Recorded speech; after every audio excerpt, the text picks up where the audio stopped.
আমি আমি বলছি, আমরা যখন জানতে পারি যে কথাকে হসপিটালে ভর্তি করা হয়েছে, তখন আমরা সবাই হসপিটালে ছুটে যাই। কিন্তু সেখানে গিয়ে ডাক্তার আমাদেরকে জানায় যে she is not out of danger. I am sorry to say, বাচ্চাটাকে বাঁচানো গেল না। কথাকলি গুহ আর কোনোদিনও মা হতে পারবেন না। এটা শুনে কথা খুব ভেঙে পড়েছিল HOF। তোমরা তো দেখেছো ওর মানসিক অবস্থা কি হয়ে পড়েছিল। আমার কাছে আর অন্য কোনো উপায় ছিল না। আমি একজন সাইকিয়াট্রিস্টকে কনসাল্ট করি এবং উনি আমাকে বলেন যে কথাকে ঠিক করতে গেলে আমাদের একটা বেবি অ্যাডপ্ট করতে হবে। ডক্টর বলছে যে ইমিডিয়েটলি যদি আমরা কিছু না করি তাহলে কথা ক্লিনিক্যাল ডিপ্রেশনে চলে যাবে। তো যা দেখছি তাতে মানে অ্যাডপশন ছাড়া তো আর কোনো উপায় নেই। কথা আমি একা এই ডিসিশনটা নিতে পারছিলাম না। আমি কায়দা কানুনের সঙ্গে এটা ডিসকাস করি, তবে কোথাও একটা ভেতরে ভেতরে আমাদের মনে এই সন্দেহটাও জাগে যে এই নার্সিংহোমের ডাক্তারে কিছু একটা লুকাচ্ছে, কোনোটা মিথ্যা কথা বলছে আমাদেরকে। উনি আমাকে বলেছিলেন বাচ্চাটাকে সরিয়ে ফেলতে। আর যেদিনকে হসপিটাল থেকে আমাকে চাপ দেওয়া হচ্ছিল, না যেদিনকে হসপিটাল থেকে আমাকে চাপ দেওয়া হলো সেদিনকে উনি আমাকে বলেছিলেন আমি যেন মুখ না খুলি।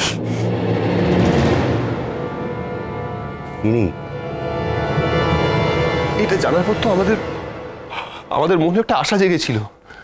আমাদের মনে আশা জেগেছিল যে আমরা হয়তো আমাদের হারিয়ে যাওয়া বাচ্চাকে খুঁজে পাবো। কিন্তু কথা ঠিক হচ্ছিল না HOF। ওকে আমি কিছুতেই বোঝাতে পারছিলাম না।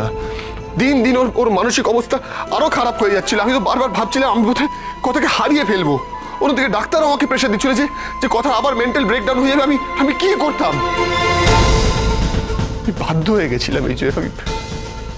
I was forced। কথাকে যে করে ফিরিয়ে আনার জন্য, ঠিক করার জন্য আমি মাফিনকে অ্যাডপ্ট করি, নিয়ে আসি কথার কাছে, ওর কোলে তুলে দিই। কথাকে বলি যে মাফিনই আমাদের হারিয়ে যাওয়ার সেই মেয়ে। সেটা হয়তো তখন মিথ্যে ছিল, কিন্তু কথা এটা তো এখন আর মিথ্যে নয়। মাফিন তো সত্যি আমাদের মেয়ে, এই বাড়ির মেয়ে। মাফিনকে পেয়ে তুই কত আনন্দে ছিলি, তুই আবার স্বাভাবিক হয়ে উঠছিলি। কিন্তু আমি জানতাম না যে কত বড় একটা বিপদ আমার জন্য অপেক্ষা করছে। সবকিছু যখন ভালো যাচ্ছিল, তখন প্র্যাটি আমাকে একদিন ফোন করে বলল যে আমাদের সন্তান, যাকে মেজমা চুরি করে একটা অনাথ আশ্রমে দিয়ে দিয়েছিল, তাকে পাওয়া গেছে। আমি কি করতাম? আমাদের সেই মেয়ে আর অন্য কেউ নয়, চিকি।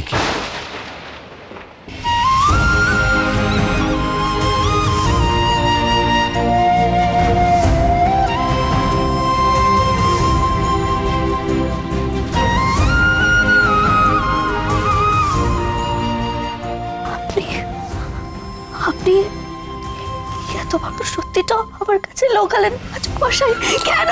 কথা ডক্টরের কথায় বিশ্বাস কর। আমি তোর থেকে লুকাতে চাইনি। চিকিকে পাওয়া মাত্রই আমি ডক্টরের কাছে ফার্স্ট গেছিলাম। ডক্টর আমাকে বলেছে যে তুই মাফিনের সঙ্গে এতটা কানেক্টেড হয়ে গেছিস, যে তুই এত নর্মাল হয়ে গেছিস এখন, যে এই নিউজটা দিলে পরে তুই আবার শকে চলে যেতে পারিস, তোর আবার মেন্টাল ব্রেকডাউন হতে পারে। আমি কি করতাম তখন? আমি তোর সত্যিটা লুকাতে চাইনি তোর কাছ থেকে, কিন্তু তোর কথা ভেবেই তখন আমাকে সব থেকে বেশি হেল্প করেছে আকি আর জুনি। চিকিকে তো নিজের থেকে দূরে রাখতে পারতাম না আমি। তখন ওরাই ডিসাইড করে যে চিকিকে ওরা নিজের মেয়ে হিসেবে মানুষ করবে। অনেক স্যাক্রিফাইস করেছে রে আমার জন্য।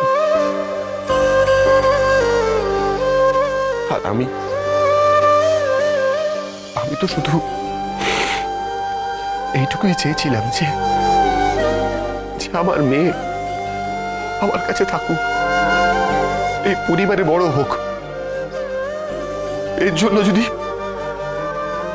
যদি আপনারা আমাকে দোষী ভাবেন তাহলে আমি দোষী। দোষটা কার জানেন পাচক মশাই? আমাদের সম্পর্কের বাঁধনে। আমাদের সম্পর্কটা এতটাই ঠুনকো যে আপনি এই সত্যি কথাগুলো এত বছরেও আমাকে বলতে পারলেন না। আমরা দুজনে মিলে আমাদের সন্তানকে খুঁজতাম পাচক মশাই। আমি তো বলতে চেয়েছিলাম কথা, আমি বলতে চেয়েছিলাম। হ্যাঁ, কিন্তু কি বলতো,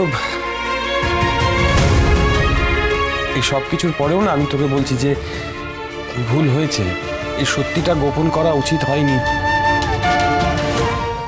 চিকি তোদের মেয়ে, এটা যদি আগেই বলে দিতিস না তাহলে হয়তো এই ভুল বোঝাবুঝিটা তৈরি হতো না। মানে একটা সত্যি গোপন করতে গিয়ে ভুল তো হয়েছেই ছোটকা, ঠিকই বলেছিস। একটা সত্যি গোপন করতে গিয়ে আর 10টা মিথ্যে বলতে হয়েছে।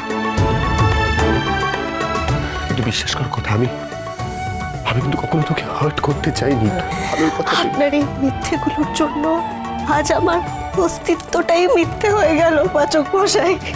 কথা, ভুলটা একা অগ্নিদার হয়নি রে, আমিও ভুল করেছি। তখন তোর যা অবস্থা ছিল, তোকে আমরা কেউ বলতে পারিনি যে মাফিন তোর মেয়ে নয়, চিকি তোর মেয়ে। ও এতদিন কোথায় ছিল, কোথা থেকে এলো, পারিনি কথা। কিন্তু বিশ্বাস কর, চিকিকে আমি খুব যত্নে রেখেছি, ওর কোনো অযত্ন করিনি, বিশ্বাস কর। আমি এর জন্য এটাও ডিসিশন নিয়েছিলাম যে আমরা নিজেদের কোনো সন্তান নেব না। চিকি আমাদের একমাত্র মেয়ে হবে। তোমরা বোধহয় কেউ আমার কথাটাই বুঝতে পারছো না। আমার নিজের সন্তান চিকি, ওকে যে তোমরা মানুষ করছো তাতে আমার কোনো ক্ষোভ নেই। মাফিন যাকে আপনি এনেছিলেন, ওকে আমি জন্ম দিইনি, কিন্তু ওকেই নিজের মেয়ে বলে জানি। এতেও আমার কোনো আফসোস নেই পাচক মশাই। আপনি আমার সত্যিগুলো বললেন না, আমার কষ্টটা এখানে। কথা আমি তো তোকে সত্যি বলার চেষ্টা করেছি, বোঝার চেষ্টা কর।